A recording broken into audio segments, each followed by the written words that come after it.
Hello, Elizabeth here, and today I'm going to show you how to make this customized wooden sign. It makes a great personalized gift for an anniversary, a wedding, a bridal shower, or a housewarming. I'm going to walk you through everything step by step. I started with this blank wooden sign I got from my local Michael's. It was under $10 and already has hardware installed on the back for easy hanging. First, I wanted to stain the wood so that the frame would be a little bit darker. You can use any wood stain you like, but for mine I actually made my own stain using instant coffee. I used equal parts instant coffee and water, mixed well, and let it sit for 24 hours. The next morning, I applied the stain by simply dipping a rag into the coffee mixture and rubbing it all over the wood.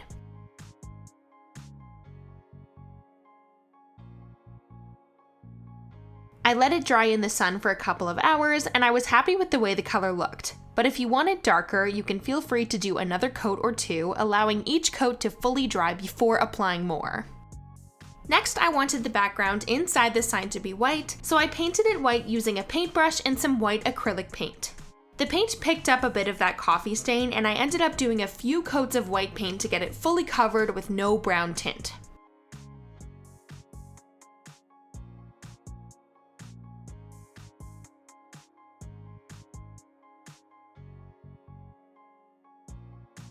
Next, I made the vinyl decal for the sign in Cricut Design Space. For the bride and groom's names, I used a font called I Love Glitter, which I have linked in the description of this video. The font includes these swirly symbols and the connecting heart in the middle, and you can access them by typing left and right square brackets and an underscore. All of the available symbols with this font and their character shortcuts are listed at the download link I included in the video description. For the wedding date, I used a font that came built into my laptop called Baskerville. The size of the sign and the length of the names you're using are going to determine how big your decals need to be. I used a tape measure to measure my sign and resized my decal in Cricut Design Space based on those dimensions. The name decal will most likely be too long to fit on a standard 12 by 12 inch cutting mat. So if you don't have a longer cutting mat on hand, you can do the left and right swirls as separate cuts from the names with the heart in between, and connect them together later when you place your decal onto the sign. Once my decals were designed, I cut them out of black permanent vinyl using my Cricut machine.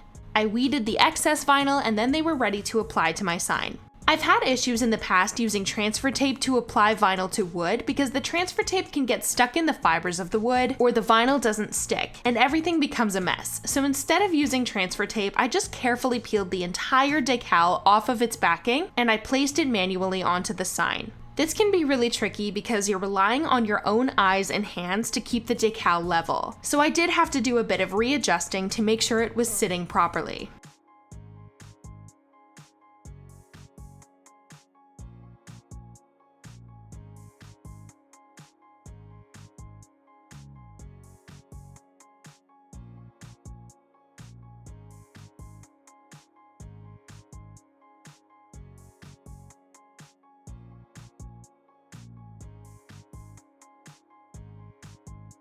Then I realized my wedding date is not all connected together like the names are, and peeling and sticking those letters manually would have been a huge pain in the butt. So I went ahead and tried the transfer tape for that decal, and it actually worked no problem. When I had issues with the wood in the past, the wood wasn't painted, so perhaps because this wood is painted, it sealed down those fibers and eliminated the issue I had before.